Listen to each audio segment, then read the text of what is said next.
party people. I am your host, Lexi Inks, and welcome to Lex Be Real, a sex and dating podcast all about the 3 R's: real, relatable relationships.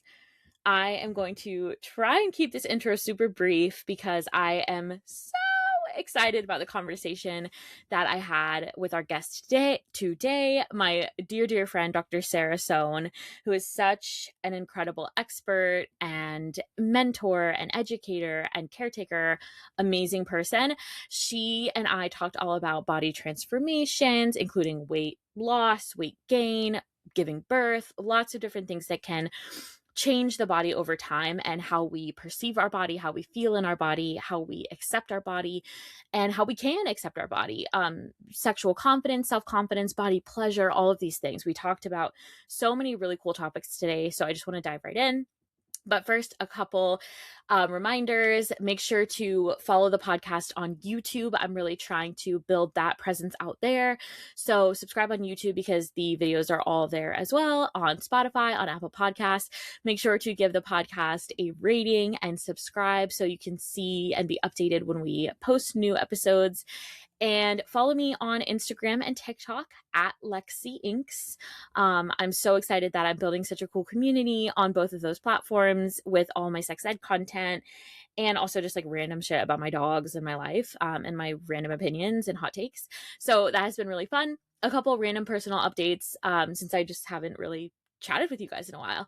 I know a lot of you, I've mentioned this in multiple different episodes, but I live in a camper currently on 120 acres of land in rural Georgia that my parents own. And they're outside right now, like dilly-dallying and doing a bunch of different stuff on the land. But my dogs, Remy and Milo, who live with me here in the camper, are off-leash dogs now. For the first time in literally their entire life, they have never been able to safely be trusted off leash. And now, thanks to e-collar training and clicker training and just lots of positive reinforcement and practice in little doses here and there of off leash time, they are fully off leash dogs now, which has been such an amazing thing for our relationship and just feeling like trusting their safety and them being able to actually enjoy the land that we live on, because 120 acres of this like beautiful rural untouched land would be so sad to have them just not be able to explore any of it. So of course, there he goes, Milo, just as I'm talking about how proud I am of them and how excited I am, he has to ruin it. But anyway, yeah, so they're off leash pups now. So you can see he has his little e-collar on, little Milo, crusty boy, because we just are spending all of our time outdoors now, which is so cool and exciting. And yeah, I've just been spending this morning enjoying my coffee, sitting outside, going on long walks with them, sitting on my parents' porch, and cyberbullying Ron Armstrong, the MAGA wannabe mayoral candidate in Jacksonville, Florida, my hometown. I've been cyberbullying him and harassing him a lot on Facebook. If you were curious, if any of you live in Jacksonville, you know that man sucks. So yeah, I've just been having a lovely morning, drinking my coffee, hanging out with my dogs off leash outside, and cyberbullying a mayoral wannabe candidate. So love life right now. Things are going really well. Anyway, without further ado, again, make sure to follow the podcast, subscribe on Apple Podcasts, Spotify, or YouTube, whatever your preferred podcast platform is. Give us a rating, please, so that way we can keep getting pushed out to new audiences. The podcast is growing, which is so exciting, and I want to keep that momentum going. Follow me if you want to see more of my work at Lexi Inks on TikTok, at Lexi Inks on Instagram. And then if you want to see even more of what I do as a journalist or as a marketer or whatever, freelancer, www.lexiinks.com is my website. And then also for Sara Sohn, my sweet friend, Dr. Sara, please follow her on social platforms as well. She's at Dr. Sara Sohn, I believe. And then her website has everything you need to know and find out about her. And that is drsarasohn.com.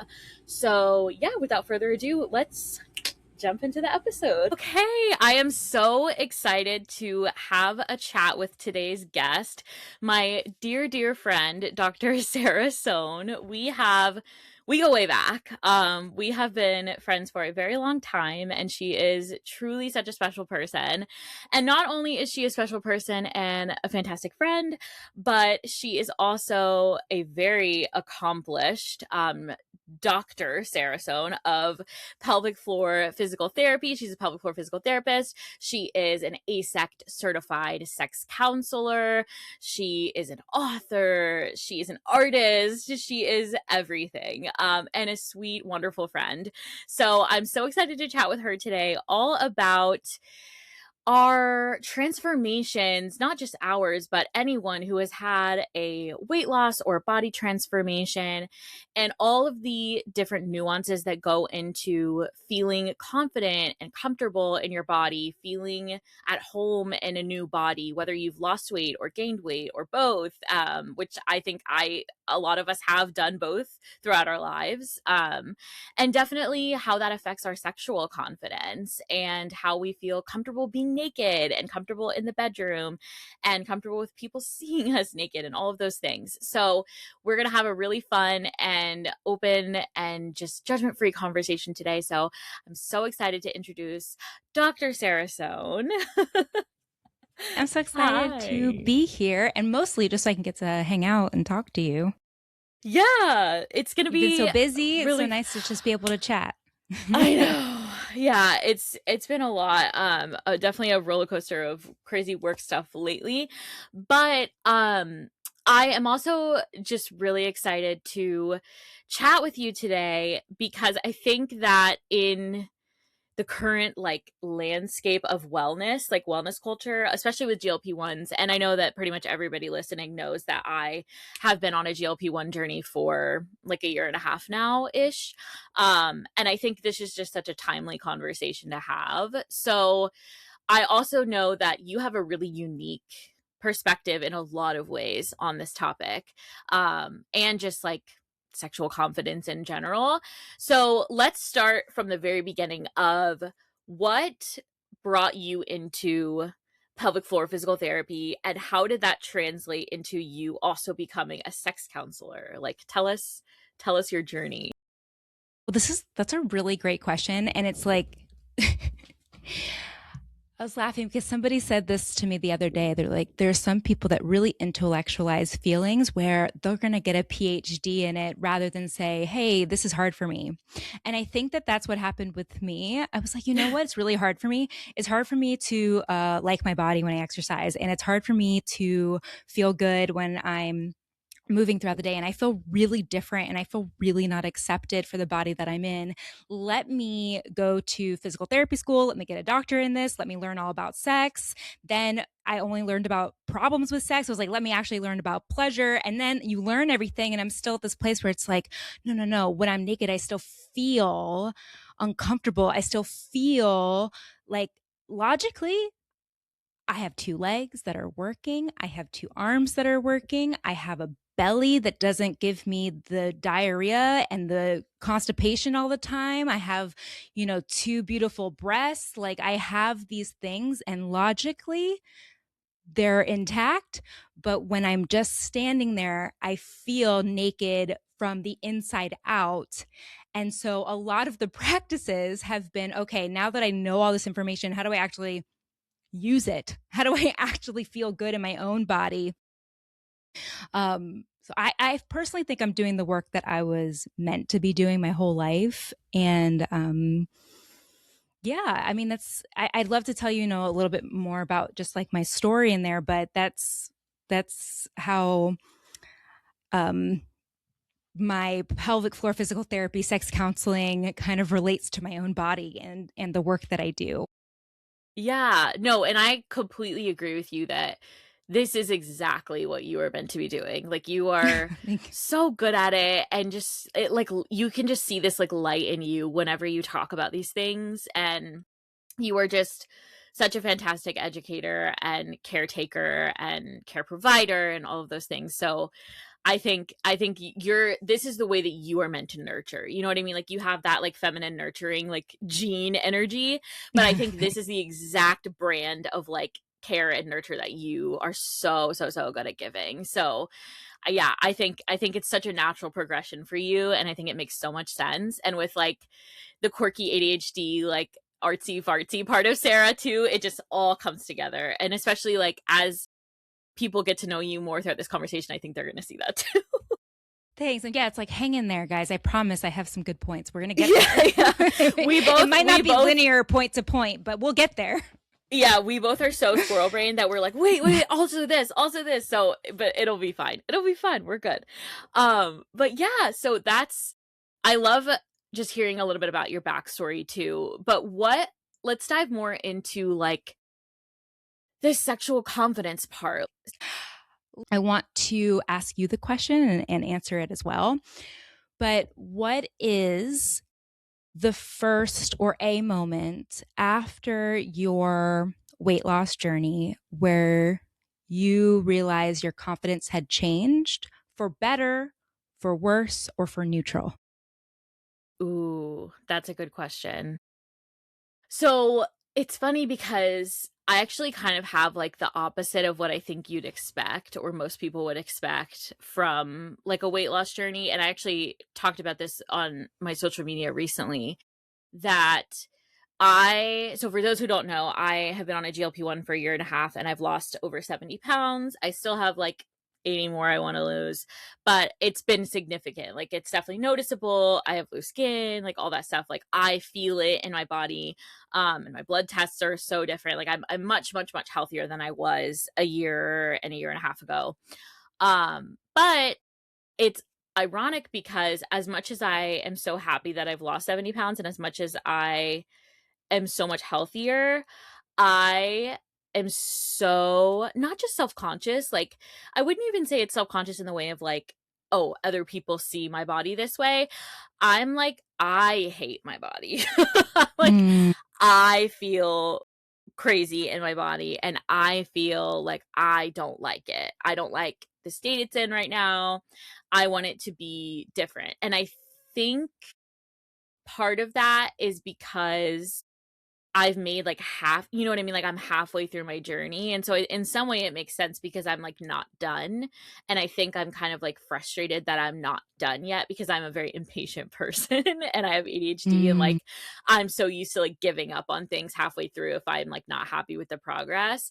But weight loss is something that you really have to see through. It's like there's no shortcuts. Like you can't cheat your way into weight loss. And so like especially the way that I'm doing it, I'm like it's going to take time and I think I'm so used to having what my yeah. family calls BQE, which is big quitter energy. And so like Oh, now that I can't have BQE, I'm like, no, I have to like finish this journey. Like I want to finish this journey and I've promised to myself that I will finish this journey. But I think I'm in the weird messy middle where I'm like, ugh, like I'm so discontent with my body and I hate that I feel flabby. I hate that I like have loose skin, but I hate that like I don't have the loose skin that it's like I lost 140 pounds loose skin. It's like I only lost 70. You know what I mean? So I think it's just me. It's a me thing. It's a me thing. mm, And it's like so illogical because my logical brain is like, you are doing amazing. You lost 70 pounds. Like you would have never been able to do that before. So now you should be happy. But then the other part of me is like, that's not enough. And you basically look worse than you've ever looked. Like, you know what I mean? And I think that mm. just chalks it up to like this body dysmorphia, which I think so many people experience when they lose weight, right? Like a lot of people get into like they don't recognize their body for a long time and so it takes a long time for your like brain and your like heart to adjust to seeing yourself in a different body. And I mean, whether you lose weight or gain weight, I think a lot of people go through that. But I always say that I think I had like reverse body dysmorphia when I was like close to 300 pounds because I was like, I'm beautiful. Like, I like thought I was like looking the best I've ever looked. Like, now I'm looking back, I'm like, I had zero concept of what I like actually looked like when I was close to 300 pounds because I just thought I was glorious. Like, I loved my body. And now it's just the weirdest thing because I'm like losing weight and getting healthier, but then I'm like hating my body. And I've never hated my body Yeah. before. So it's very, yeah, Well, it's something I'm working through. I want to say it's really brave to show that liminal space of where you're in the story, because I have so many different thoughts that kind of came up when you were talking, but I think the overarching one is, you know, you're in this place where you're in this journey and you're seeing that your brain is saying, when I get to this destination, I'm going to feel this way, and I don't feel that way now. Let me talk to other people that have been through this journey and see why that is. Let me learn more about it. Let me share that experience, because I don't think I'm the only one that's feeling that way. Because, and that's kind of in that raw middle space is where you're at, and kind of sharing with others. And is that kind of accurate? Yes. Yeah. Okay. It's feeling like this like purgatory where I'm like, I feel like I'm like not stuck, but it's like Yeah. I'm like not done. And that the feeling of like incompletion is like And you I get to think this that's what's space uncomfortable.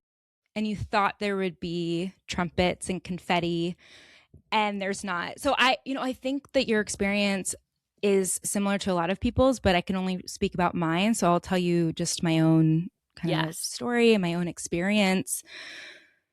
I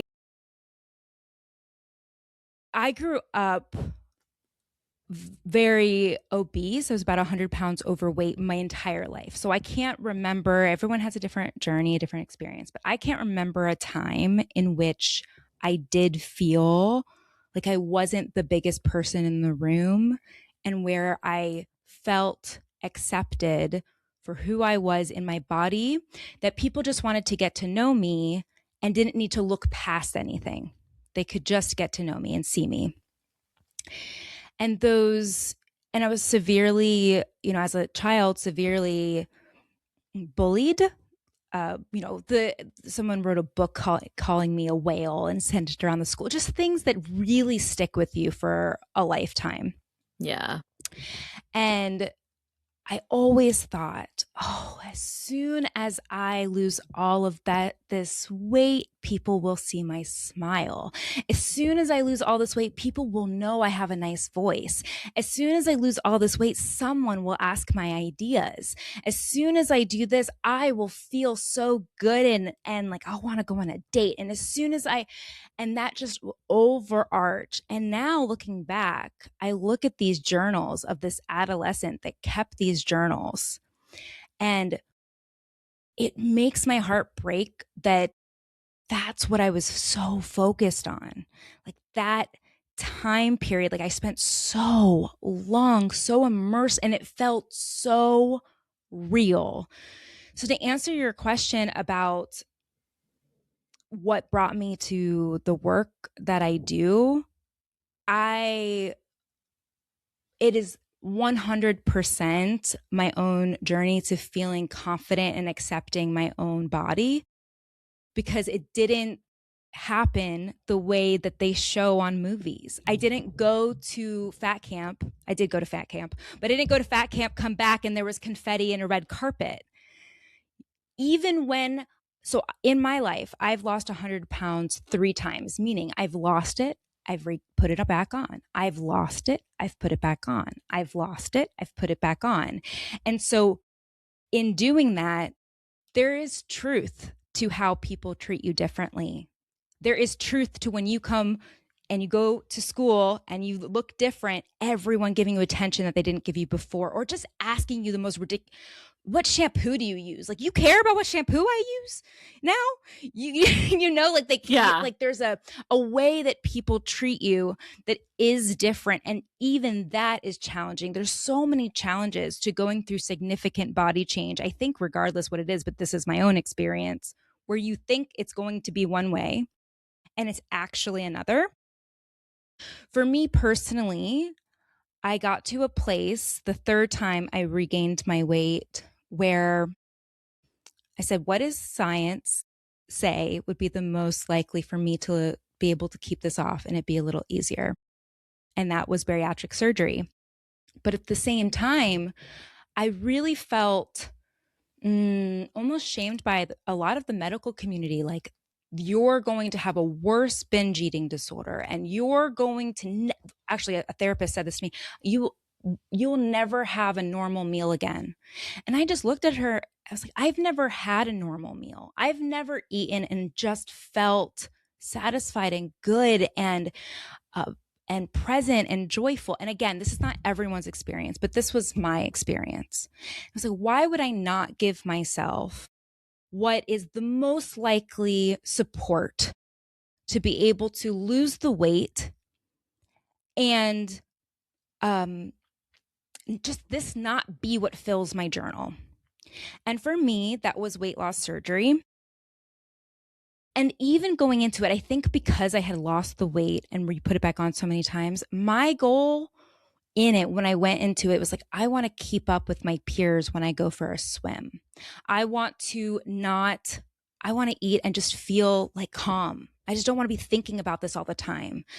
So I think people that really struggle with obesity, and not just they put on a few pounds, but really struggle with obesity, there's all of this noise and all of this room that it's taking up, that it's like you think when you lose the weight, all of that's gone, and it kind of works that way.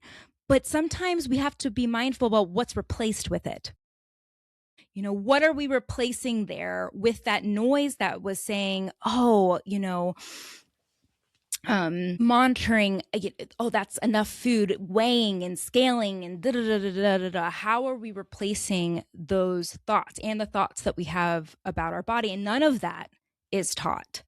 So for me, that's even why I named my business Confident Pelvic Rehab, because I see this in my patients, not just people that have lost weight, but people that have had babies and have significant body change, people that have big pelvic floor problems. I literally help people with peeing, pooping, and sex for a living. Those are big body changes.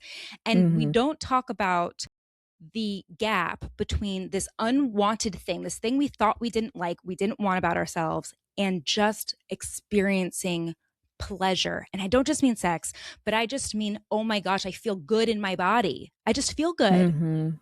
That is like a huge gap that I'm still on the journey of. I'm not over here being like proselytizing over here, but I'm definitely, that's my passion in life. And what I think I was put on this planet is to be that, like you mentioned, neurosparkly person that has all these interests, all these different things that I'm putting together in a way that's transforming me and other people too. They tell me, trying to be humble, but yes, that's what I've heard. No, 100%. And I resonate so much with so much of what you said, because I was definitely overweight my entire life. I didn't hit really like obesity until college. Which honestly I was very lucky, because I was bullied for so many other things, including my weight. And so I think I like made up that deficit with like just being like obnoxious and like a theater kid, and like a Christian and all that stuff. But it's, yeah, I completely resonate with being young and having your body be like the most seen, perceived thing about you. And like the first thing when you enter the room is like, oh, that's like a fat kid. You know what I mean? And it's like, yeah, you're like you said, it takes up so much mental space. And even more so, honestly, as an adult, because I think you are so much more acutely aware of perception in every aspect, professionally, sexually, romantically, in a friend way, like socially, like you understand more of how your body changes the way you're perceived in all these different settings that you didn't have to even worry about as a kid. And I think Yeah. that makes it, even in some ways, even harder. I think as you grow older, because you're so much more socially aware. And yeah, but when you start losing weight, like you said, I love that you said like what replaces those thoughts, because something has to. And so that's where I think that's where everyone has an individual experience, is like some people's thoughts get replaced with, yeah, like the tracking, like the maintenance, like I have to make sure I can never go back there, I can never go back there, I can never go back there, what can I do to prevent that kind of those thoughts from coming back, or what can I prevent from having to experience that ever again. And some people might have the same thoughts, some people might, fixate on, okay, now I'm like so self-conscious, like kind of what I'm going through right now, where I'm like, why am I so aware of how my body looks and feels at any point? Like, I've never been Yeah. so aware that I have a body before. Like, Yeah. I think even when I wasn't in love with my body, I was definitely body neutral. And so yeah, I think now the thoughts are like, I have a body and I exist in a body. I am a body. Like, I Well, think that's where I've I'm so yeah. proud of you for seeing it now, because I'm going to be real with you, at least from my experience and what I've seen. The closer you get to what you think is an ideal body type, the more critical you become of it. And I see that within bodybuilders. I see Yeah. that's how our brains work. We have a bias to find what is different here. But when I was asking before, what is a time in after a weight loss journey where you felt confident or didn't notice that confidence? I think we've talked about all these times where you think you're going to feel this way and you don't. But I do have an example of a time where I felt really confident, and I think it plays into kind of what you're saying of what to replace it with. Mm-hmm. Is it okay if I share my glitter Please. Yes, yes, belly yes. story? So Yes. I've always wanted to do a burlesque show. I think you were still living here when I was doing this. I can't remember. Yes, you started doing rehearsals and stuff for it and classes and things like that. Yeah. Yeah. So I always wanted to do a burlesque show, or like I was signed up for Miss UCF, and I did DNF'd it. There was a lot of things because I remember when I was going to do Miss UCF when I was an undergrad, they said that I wasn't allowed to wear a sarong. And I was like, well, I ain't getting on that stage if I'm not wearing a sarong. So I just was like, I'm out of here. I didn't have the confidence yet to be like, I don't care what you say. I'm going to, whatever. Yeah. But I always wanted to do something like that. And so I signed up for this burlesque class, and I thought to myself, what is the thing that's stopping me? What is scaring me? And it's like, oh my gosh, people cannot see my belly. I have this very fixated dysmorphic view of my belly. I have for a long time. I'm like, oh my gosh, people cannot see my belly. And you know what I decided? So what if I made my entire act literally about that, because burlesque is really the art of making fun of things. And so what if I just made the entire act, and is this going to be completely traumatizing or in front of a crowd, which nobody wants that. Nobody wants to see somebody go through that. Right. People want to be entertained. Or is this going to be really healing, transformative, and fun? And it ended up being the latter. But I said, what if I made my entire act about, she's a girl, she's putting on jeans, she's getting ready for her day, and she's like, oh my gosh, I can't get these jeans over my belly. And she's jumping up and down, and I turned around, jumped up and down, showed my ass, and it was like, everyone's clapping. And I'm like, and then she can't get on these jeans, and she's just like, fuck it, and gets naked and starts dancing. And when I tell you, I shook my belly, I grabbed my belly, I put glitter on my belly, I let my belly hang. I have all this loose skin, and it's like just kind of splays over. I let it hang.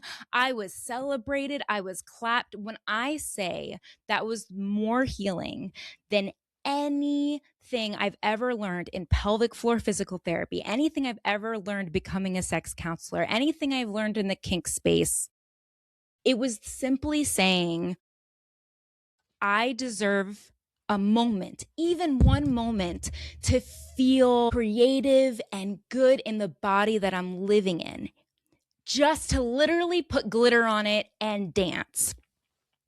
And that's what I have found more helpful than anything. It's like we can have two targets. Sometimes we have this target where we're like, we just want to lose the weight. We want to get rid of the thing. Maybe it's get rid of the pain. And we're doing all these things. We're like, oh, I'm exercising. And if you imagine like a bullseye, the exercising is pretty close to the target. And I'm eating protein because that's important. And I'm sleeping enough, and I'm drinking enough water, and I'm da-da-da-da-da. And all of those things are on this target of weight loss. But it's none of those things are on this target that we don't talk about, which is body pleasure, feeling good in the body. And we think we have to like completely go. It's if you can't, you're just not on. It's not that either target's more important or not important. It's what are we doing for this one? If that's a goal, the goal is to just feel good in the body, which I can't imagine why that wouldn't be a goal. But the goal is to actually feel good in your body. What are we doing there? It might not look like slapping glitter on your belly and shaking it, but what are we doing there that just is moments where instead of asking, how do I love my body? How do I not hate my body? It's how do I just create some moments where my body feels good to live in? And I have Yeah. to say, a place where I learned so much from people is actually the trans community. In becoming a sex counselor, learning from the trans community just about gender dysphoria. There's a educator that I love. Her name is Lucy Fielding. She's a sex therapist, and she coined the term gender pleasure. And it's this idea of what gives you pleasure being in your gender. Is it like I just got my nails done and I never get my nails done? Yeah, me That too. gave it to me. I just went to the gym and I was so sweaty and like muscular, and I like to have a little undercut, and I feel like this like kind of what society would say is more mask version of my gender, and I feel so sexy. It's like, how are you Hmm. celebrating those things, and what actually gives you that? And for me, I thought, well, what gives me belly pleasure? I might not like the fact that my belly hangs. I might still get surgery one day when that feels, or if that feels right for me. But what actually right now gives me belly pleasure and actually makes me laugh and dance with glitter on it? Wow. We could just shut this down right now. No. But yeah, no, that is so spectacular and such a good, because there are so many simple, quick, easy ways that people can start finding those like pockets of joy and pockets of like self acceptance. It doesn't, yeah, like you said, it doesn't have to be, you don't have to love it. And you don't have to also think, how can I not hate it? You can just find those pockets of joy, pockets of pleasure, pockets of like radical acceptance of like, wow, this is what it is. And I'm happy with it right now in this moment. And it can just be a moment, like so fleeting. And that's okay. But you have to, like you said, you have to find those. And I think you do such a fantastic job of helping people, not just in weight loss, but like, yeah, like you said, when there's like dysfunction or issues in any like pelvic floor or just any part of their body that's connected to that, and you just help them figure out like, yeah, there's something wrong, but you can still love it despite it, and not just love it despite it, love it with it. And I think that's just such a fantastic way to look at it, is like you love your body with your belly, and it's not just despite it. It's not like, oh, even though I hate my belly, I still love my body. No, no, no, you love like all of it, and you find those moments where you can really feel that. And I think that's so powerful, and I love that so much. And it has to be internal. I think sometimes we look, a lot of these things are learned. And so compassion is, Gabor Mate has like a book on compassion. And it's, saying that compassion has to be gifted. And what is the compassion that we're providing for other people? And so, when I think of things that really help me in this way, the first one is finding just moments. It doesn't even have to be a whole relationship of love. It's a moment, it's a date, it's a it's a tease, it's a taste of like, okay, this feels good to live in, and it's tackling it head on. It's like, not dancing around it. It's like, this is the moment, and tackling it head on. But another thing is just being in spaces where I'm giving compassion towards these things that are so makes us human. I'm not alone in this, even though I felt like I was the only one that kept those journals. I'm not. And even though shining a light on it, it almost makes me feel embarrassed because I'm like, oh, but there's so much more to me. I've wanted my whole life people to see so much more to me. Why would I shine a light on this? It's like being in spaces and flourishing in community and realizing that care for our bodies is relational, and being in spaces where you can soften your body. I'm thinking, again, I'm going to stick with the belly thing because for me, it was all about my belly. For other people, it might be something else, but yoga where I'm able to just take out my belly and let it hang, in spaces where people are naked, in, in places where I'm doing sensate focused things. I started going to spaces or planning spaces where the whole idea was non-sexual touch that felt good. This is where I bring up kink sometimes because there's so many tools within that community, but just for example, shibari rope. And what Love. does it feel like just to be touched and to touch the belly in ways that feel safe? It's not even sexual. It's not like, oh, how do I get naked and look good for usually a man, but whatever, for a man or woman or whoever.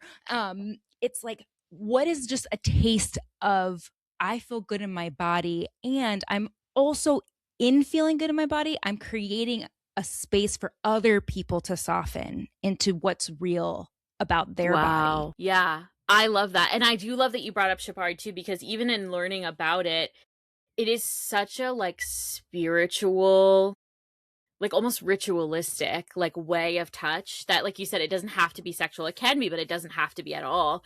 And it, yeah, like you said, like you're molding and you're like shaping the body and kind of giving this like release of like, yeah, accepting the different shapes that your body can take. And I think that is that, yeah, I recommend Shibari to a lot of people for a lot of different things, but this is a fantastic example. Yeah, just like getting this like kinesthetic awareness almost of like really just knowing your body and knowing what it can take and its limits and it's like it's what it's capable of. That's a beautiful way to do that in a space where you can feel like free and expressive.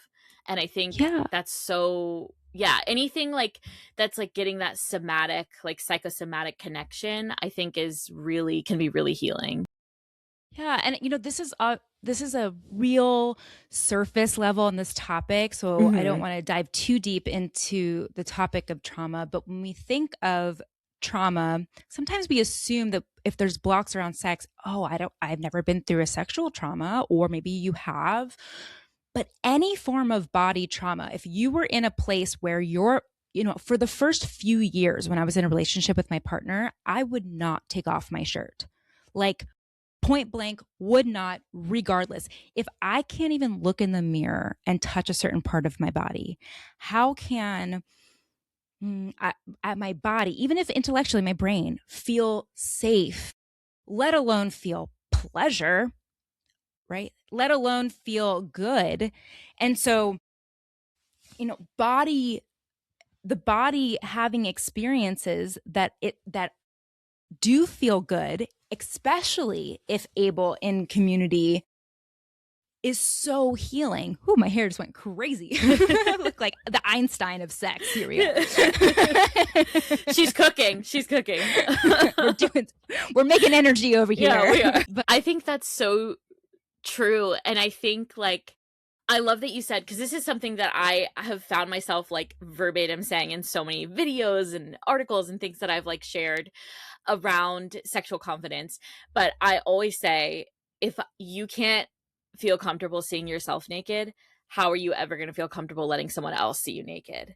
And that's such a good way of putting it, is like you have to come home to your body first before you can let someone else make it their home. Whether that's not just sexually, but like make it unified with them, like whether it is sex, whether it's just intimate touch, whether it's cuddling, whether it's like an embrace, hugging, holding hands, like you're giving someone access to your home, your body home, but you have to be comfortable with that first in yourself before you can let someone else come in and welcome them in. At least know what that feels like. Like, I think of, so I love to swim, and swimming has taught me a lot. I swim in the ocean sometimes at sunrise, sometimes when it's cold.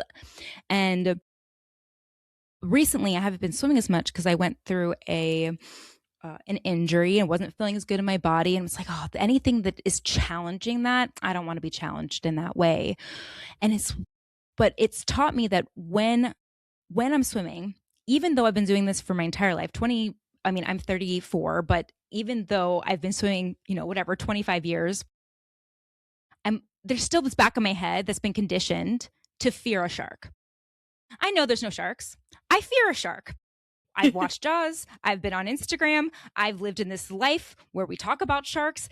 And even though I know there's no shark, my body says, there's a shark. And so as I'm swimming, it's like, as I start to get a little bit more anxious, because I'm a little bit slower than the group, sometimes I fall behind, I literally start thinking one stroke in what is feeling good in my body, one stroke in it's okay, whatever experience I'm having. Maybe it's fear, maybe it's shame, maybe it's whatever. But it's like, can I just let there be one stroke and, oh, that water feels good? And it's like they can coexist. And just to bring it back to the metaphor, what I'm trying to say here is like it might not look like I feel at home in my body all the time, but do you Mm-hmm. know what it feels like so that you can have one stroke and feels good, one touch, you can let both exist at the same time. And if not, you've Yeah. just never felt that before. You're like, no, the whole time that I'm in the ocean, I just feel like a shark is coming. I'm going to die. I'm like questioning my life choices. I'm like, why do people do this? I get out and I'm crying. And it's like, no, that is not the experience. That is Yeah. not the body pleasure, body honoring experience that you deserve to have to start your day. Yeah. Well, and once you feel it, even just once, you know it's possible.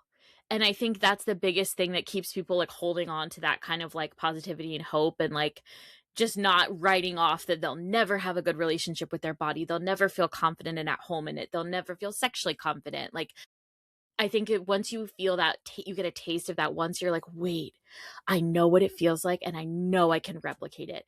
That's the journey, is just figuring out how many ways and how many moments you can replicate it. Yeah. Well, I'm curious for you, Lexi, like can you think of a moment, maybe it wasn't pleasure or maybe it wasn't confidence, but a moment where your body maybe felt like a friend even through this journey where you're like, hey, it's not just a project, but this GLP journey, this weight loss journey, I'm not treating my body so much like a project, like I have to do these things, get to this destination, but I'm becoming more of a friend to it. I'm getting to know things that really surprised me about it. Ooh, one thing that randomly came to mind is when I was in high school, I was going through a lot of like, teen angst, like identity stuff, mental health stuff that I just wasn't diagnosed and I didn't know that I was dealing with. And so I think one way that I basically had an undiagnosed eating disorder in high school. And I was kind of using that as a way to cope with the fact that I felt very out of control of my life. And I think a lot of people use ED, or they come into an ED situation because of like a lack of feeling control in other areas of their life. And so they're like, okay, well, this is one thing I can't control. And that was my case. The case for me was that I was like very sheltered. I was in a conservative Christian household, lots of rules. I had my emails and my diaries and my text messages read all the time. And I never had privacy and I never had safety and security emotionally. Like nothing I ever did was sacred or mine. Nothing, nothing, nothing. And so I had zero areas in my life except for in my brain. And so I had recognized like the only thing that's protected that no one else can ever reach is in my brain. And I think I kind of like, because I was mentally ill and didn't know it, it kind of warped into I can decide how much food I have, and I can decide what foods I have, and I can decide how my body looks, and I can decide blah blah blah. So it spiraled out into this kind of situation with disordered eating and overexercising and things like that.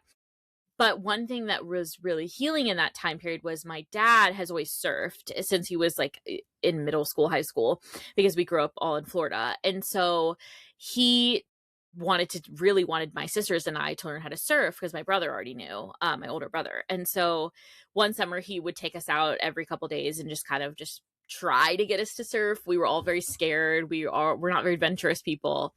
But eventually I so vividly remember finally when I finally like got strong enough to start like paddling and like, because it's surfing is hard, it's really physical, and so you have to be very use full body strength and all this stuff, and your breathing has to be, it's very, yeah, it's very mechanical, and so finally when I stood up on the board and actually surfed for the first time, I was like, holy fuck, like I'm doing it. Like, what? This is crazy. And I think it didn't last long. And I don't surf now regularly. And it would probably take me to basically back to ground zero if I wanted to learn again. because it's been so long. But I think that was one of the moments where I was like, my body just did that. Like I thought I wasn't going to be able to do it because it was really fucking hard, but I did that and I could do that. I was capable physically of doing that. And it wasn't a mental Yeah. thing and it wasn't an emotional thing. It was literally like my body just did all of that. And so I think that was one of the coolest experiences of like athleticism, because I've never been an athletic person. And so I think that for me, that was like the closest thing I've ever felt to like, wow, like I'm so physically capable, you know? Yes. Okay. So when you asked me about this topic, I tried to really be spontaneous, have stories, but just have maybe 3 points that I want to get across. And it's Mm-hmm. so interesting what you're saying, because the first one for me was, how can you have moments of joy and body pleasure? And the second one was co-creating spaces where you're celebrating other bodies as neutrality, right? In any form or fashion, just feeling good. And then the third was this idea, because this too is what has helped me, and it's not like I'm reading this from a book. Like, this is my own experience, is playing with this idea that the body isn't just an ornament to look good, but it's an instrument. What makes it Mm-hmm. sing? What makes it play? What makes it strong? Surprising yourself at things that you could do that you didn't think, literally right before this call, I want to show my outfit, because you're going to get a striptease if you're watching live, and also Lexi. This is why she took burlesque classes. Oh yes, I took the burlesque class just for this. It's all about the tease. Yeah. All for this moment. No, I think that's why I lean towards comedic. Yeah. Comedic burlesque, because the idea of making a lot of eye contact right now is actually, and I'm actually purposely not doing this slowly. It's just actually has a lot of buttons. Okay, so this is what I literally went to the gym in. And when I say I was afraid to even buy this outfit, because I was thinking, Mm-hmm. oh, there's not going to be enough compression or whatever. So I want to, can you, I don't know. It's cute. Yes. Isn't yes. it? So Beyond Yoga, I have no sponsors. Maybe one day I'll no, be like that. No, I literally have no sponsors. Nobody pays me. But but like literally, I'm trying to show. It's so cute. No, I can see it. Yeah, perfect. Yeah. So Cute. I literally felt like fucking Superwoman, and I'm just like lifting things, and I'm just like, girl, look at those shoulders. And I'm like, look what you can do. And it's like, that has been the most powerful thing. And it's like playing with that. For example, I love learning from bodybuilder women, because they feel so feminine in their body when they're the more that they have these masculine traits. Some of them even take testosterone, they take body enhancing drugs but they feel more feminine. And it's like, well, sometimes we think it's going to look a certain way. It's going to be a bikini on the beach, but it might be a one piece thing and you're sprinting. It might be, oh my gosh, I never thought I'd be able to I still can't do this, but a crow pose or something.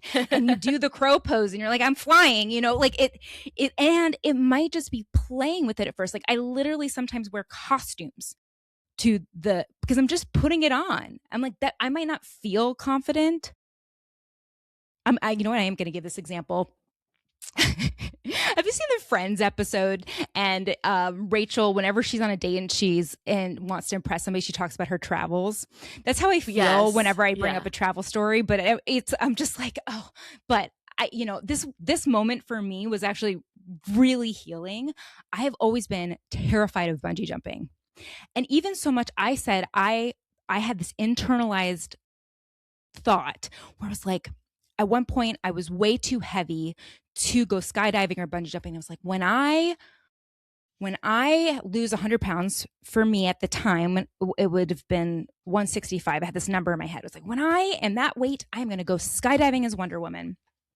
I never thought of bungee jumping because I've watched maybe 10,000 videos of people bungee jumping. And I was like, that's stupid. That's scary. They don't look like they're having fun. I would never do that. And then my last trip, I went to New Zealand for a few months, and I rented a little camper van, and I am just, those people are so adventurous. It's just in their blood. I feel like, I don't want to generalize the whole population, but they just feel so adventurous. They make it feel like it's no big deal. You just show up to this bungee jumping place. They're like, it's fine. I never thought that I would just be like, no big deal. I invited someone to come with me, didn't know her. She met her on a ferry. I said, you know what? I'd really like someone to give a high five after I do this. I'll get us costumes. I asked her what she wanted. She said she wanted to look like a banana. And I got myself a Wonder Woman outfit. I want to show you. I keep this next to my desk because I never thought Sara was going to go bungee jumping, but Wonder Woman could go bungee jumping. So I literally got myself a Wonder Woman outfit. And I was like, I remember asking, I got up there and I'm like, okay, I'm talking to the person, asking him for tips, this guy that works there. Oh, what should I do? Like to make it feel better or not hurt or da-da-da-da. And he's like, you're doing it? Do it. If you leap, you're less likely to have a problem. If you really jump out there and if you're already doing it, don't just do it. How are you going to do it? Like, just go for it. And I was like, okay. And I decided, I was like, I'm not just going to jump off a thing and be scared. I am going to be Wonder Woman. I am going to leap off of this bridge. And it was like this transformative moment for me because I'm like, no, it's literally that simple sometimes. Like, it's literally, I don't like my belly. I never thought in a million years I could wear this, but it's my Wonder Woman outfit. When I'm not feeling confident, I literally dress as Wonder Woman and go to the gym and take off my shirt. And I'm like, you know what? Sara might not be able to do that, but Wonder Woman can, and I can do anything. I could jump off a freaking bridge. Yeah. Yeah. Oh my gosh, I love that so much. Yeah, and I think those are like, you do what you have to do to feel those moments and like get creative with it, have fun with it. Like, it doesn't have to be, like you said, sometimes it's not going to be what you imagine. These moments of like pleasure, these moments of like feeling at home or comfortable or like feeling that joy in your body and with your body. But yeah, I think you just find what works for you, and that worked for you so well. Well, and even in the gym, it's not like so I want to talk about, the real reality of significant weight loss. There are body changes. Every time that I lost 100 pounds, I had a significant injury to my back. Every time. I don't know the research on this, even though I'm a pelvic floor physical therapist, but it changes the length tension relationship of your muscles. You have things that were acting as support, fat that was acting as support that's no longer there, and significant weight loss. This is why they talk about how important it is to make sure that you are lifting weights, because significant weight loss, you will lose some muscle in addition to fat. Like, it's just true. And so because of those things, it changes your body mechanics. This has been my experience. Every time I thought, I'm going to feel so good in my body and I freaking have to have surgery or something. Nobody talks about that either. Yeah. But, there's realities to significant body change that aren't great, that don't feel good. And one of them being this excess body skin that people talk about. It's not just a confidence thing. So despite wearing this, I literally feel my lower belly sometimes. Like, here, this is my belly. So I have this extra skin. And I can feel it when I'm moving. If I'm doing like a plank, if I'm doing a push-up, I feel it. Like, it's stretched, all these things. And it's like, that is a reality. Like, it's not in my head. It's not I could just blah, blah, blah, make it go away, but it takes up only a part. I'm just like, and it is annoying. I'm just like, it's like this little bug that is biting me versus a swarm of bees that are stinging me. I'm just like, oh, gosh, that's annoying. And sometimes I straight up would just hold it. I literally don't even realize I'm doing it, which is probably socially inappropriate, but I will just be holding my belly up there because it just feels better, because it's distracting, It's really can be very distracting and annoying, but for me, it's become like an ant bite. There's no Wonder Woman outfit that's going to make me completely not think about these things that are actually frustrating, annoying, or I'm conditioned to not like about myself, but they've become much more of an ant bite instead of this swarm where I see a picture and that's the only thing I see.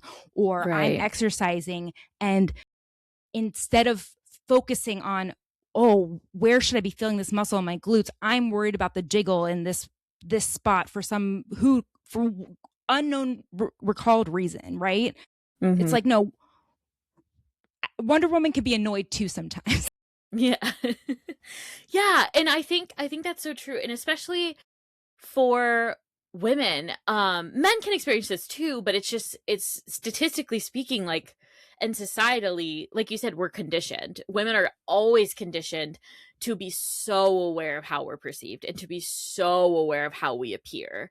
And so I think we have this extra layer of like, well, you're a woman, it's kind of your duty to appear attractive. It's your duty to present yourself well. It's part of who you are. It's part of being feminine, being a woman.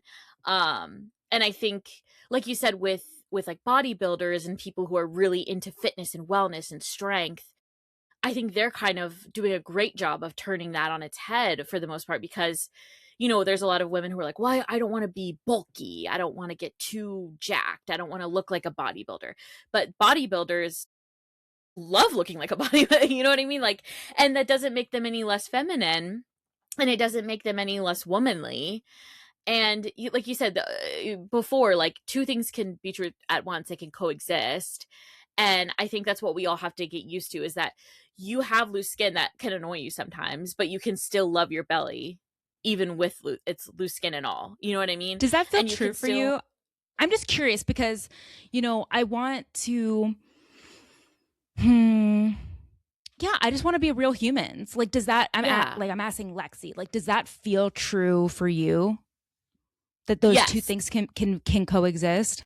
Yes. Especially in like my personal, like, I can speak to my personal experience. Like, I hate having huge boobs, and I hate that they're saggy. Like, my boobs, for me, in my perception, are saggy and they're huge, and I hate it.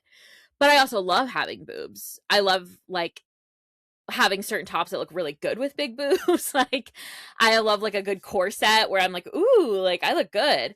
So I think two things should be true at once. Like, I can want to change things about my body or how I appear, or same thing with like my voice and my laugh.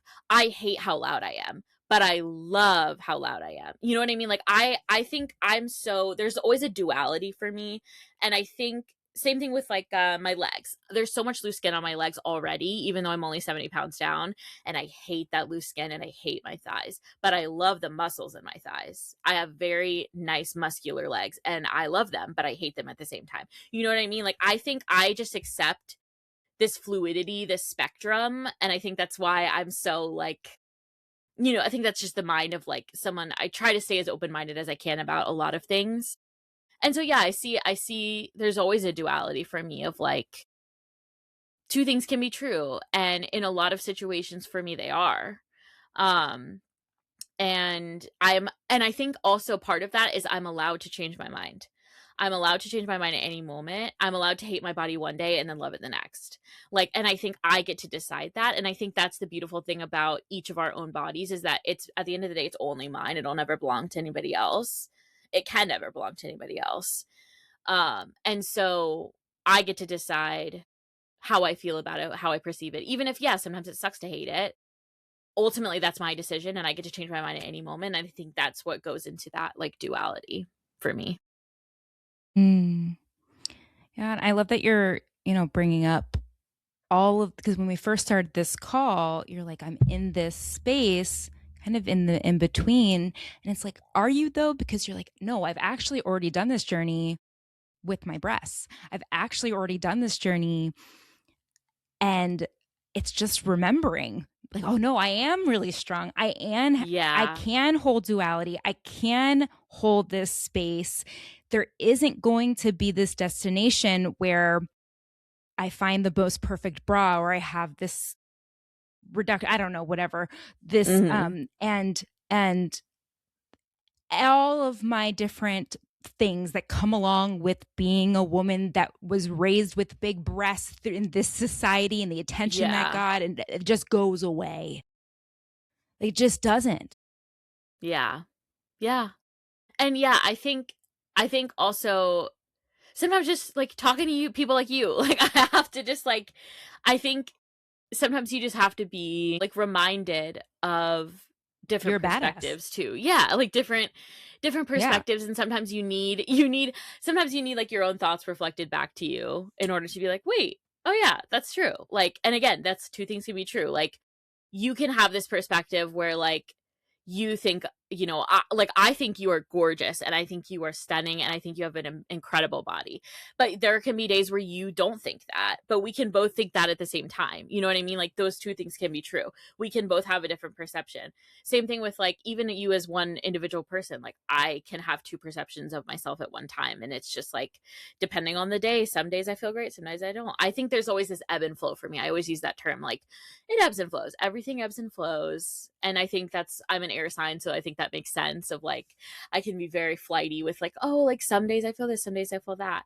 But at the end of the day, like, I don't know. I think that's just life. I think that there's such a duality to so many things. And yeah, I'm like still largely in this space where like I'm at war with my body, but it ebbs and flows. It's sometimes it's going to pull me and sometimes I'm going to pull back. Like, I don't know, that's part of being human, I think, is that whole experience. But I think, yeah, like you said, the biggest takeaway for me at least is finding those pockets of pleasure and contentment, even if they're like 5 seconds long, even if you're like, ooh, I like how my calves look in these shoes, and you walk away and you're like, but I hate the rest of my body. That's fine. Because guess what? You just realized you can feel that joy and that pleasure even for a moment. It is possible. It is possible, and it can happen again. Period. I think that's what, Yes. from everything you said, I think that's my biggest takeaway is like once you feel it once, you know how it feels and it stays with you no matter what. And I think you just have to find a ways to pull it out. Yeah. It's like if I could leave one image for the people Yes. listening. I don't know if you could hear the lawnmower. I apologize. Oh, But it's fine. one image, it's like your glitter belly moment, because that kind of encompasses everything. It's like this one moment of just simply putting glitter on your belly. It doesn't have to Yeah. be in front of people, but maybe you do show the glitter to somebody, right? Like that community aspect. And then you're doing something. I had struggled with an injury. I was like, I can't dance in front of people. But I'm like, I'm doing something with my body I didn't think I could. Not just this ornament for people's eyes and pleasure, but this instrument. It's like, look what I'm doing. Oh, you think I'm going to take off my clothes for your sexual fantasy? I'm going to make fun of all those different things. I'm going to make you feel so uncomfortable because it's going to be about an uncomfortable topic. And yet I'm going to look sexy as all get out, right? Like there's that duality throughout all of it. And if it could leave like one image, it's finding that for yourself. And it could be so small. Like I know before we started Lexi, we grabbed like some different things because both Lexi and I just love learning about like pleasure and somatics and kind of infusing it. But I have this little feather fan thing. Yeah. And it might look something as simple as like I'm just touching my belly when I'm doing some work a little bit more often in ways that feel good. I have this moon water, again, no affiliate because I wish, but they're not here. But this is, I think, a small company, Earth Enchantments. I really like it. But this little like moon water smelly stuff, and I'll put it on Love. a rose, and I'll do that at the end of like a workout, or I'll just put it on. Or for object permanence, just keep it next to my desk and Yeah. try to use it when I'm at work a little bit, and like just try to infuse it in small ways. It might not look so grand, but like what is your glitter belly bold move? Like it has to be something Yeah. bold. It's not going to be just taking a bath and everything gets better. It's going to be like facing that thing head on and and celebrating it in the most uncomfortable yet pleasurable way possible. Like it's not Mhm. fun, it's not comfortable. It still jiggles, it still moves, it Yeah. still does things you don't like. you know? Yeah. And you know what? That reminds me of, this is a little more extreme of an example, but this is like immediately what came to mind. I had a friend who is like covered in tattoos and loves tattoos. That's like such a great form of expression for her. And she hated her stomach. She hated her stomach. And so she said, I'm going to get a tattoo on the most hated place on my body, because then I'm going to love it. I'm going to get the best tattoo I've always wanted on the worst place on my body, because then I will learn to love it. And I was like, wow, that's like such a, I mean, it's permanent, but it's like such a perspective shift of like, I'm going to force myself to love it because that this is the way that I'm doing it. And yeah, it doesn't have to be a fucking tattoo, but like you said, it can be like anything, just like gentle touch, or like getting a massage on a specific area of your body that you hate. Yeah. Putting oil on it, putting perfume on a certain part of your body that you are struggling with. Like any moment of, yeah, your glitter belly moment. I love that so much, because that just really encompasses like, make it special, make it just a special moment, even if it's so simple, something so quick and so simple. Like, cultivate, it's like a relationship you're cultivating, like you said, it's like a Yeah. date. Have a date with it. For you, it might be Cultivate that twerk relationship. thighs. Yes, for another person, yeah. it might be like their Wonder Woman guns. Like there's, yeah, you know, I just love exactly. the theme. But yeah, this yeah, has been really fun. I'm really glad that we did this. yes, me too. I feel good. And I'm hoping that your listeners love it. You know, if yeah, anybody is listening and ever wants to get in contact, the best way is drsarasohn.com, and you'll kind of see a few different options. I am going to eventually be better about social media, Lexi. And so you could find me on there. But for now, I think just going to drsarasohn.com. Do you have a book that I made this year I wanted to plug because it's self-published, and that is not the easiest thing to share. But it is called Heart to Heart. It is a workbook for people that may have experienced pelvic floor concerns to have great sex and confidence in the bedroom. And it really can apply to anyone. So it's not all of the things that we talked about today, but it is step by step about confidence in the bedroom and talking about sex with your partner or with somebody in a dating situation. So I'm very proud of it. And I think the glitter belly story is actually in it. Oh, I love that. Oh my gosh.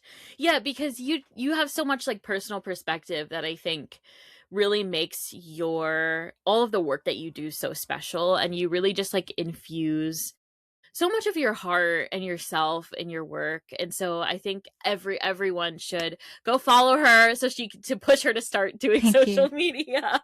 And yeah, please support her work. Please check out, it's on Amazon, correct? The book. They can find the book is on Amazon, but okay, because amazing. I'm so small, you probably have to write Heart to Heart, Dr. Sara Sohn. Okay, good to know. Or just go to drsarasohn.com and it'll be on, it's, sorry, SARASOHN. I don't know if you've seen the Jimmy Fallon skit, but there's a Jimmy Fallon skit about how to spell Sarah. So SARASOHN.com. And I know Lexi feels the same way, but if, you know, sometimes making videos like this, making content like this can feel a little bit like you put something out in the universe and you're not sure if anybody ever heard it, liked it, or listened. And so if you did, and there's something that really resonated with you or really didn't, you know, you think differently about it, you think similarly about it. Like I know both of us would just love to know that you listened, that you made it to the end. So please do send me a message, even if just to connect for that, like that you listened, that there was something that resonated with you. It makes it feel like you're really part of a community and not just in this stuff alone. So it makes me feel that way.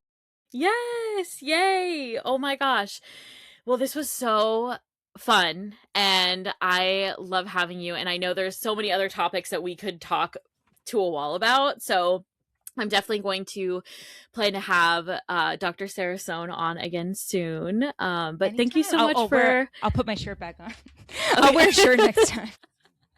Okay, but thank you so much for being here with us. Anytime.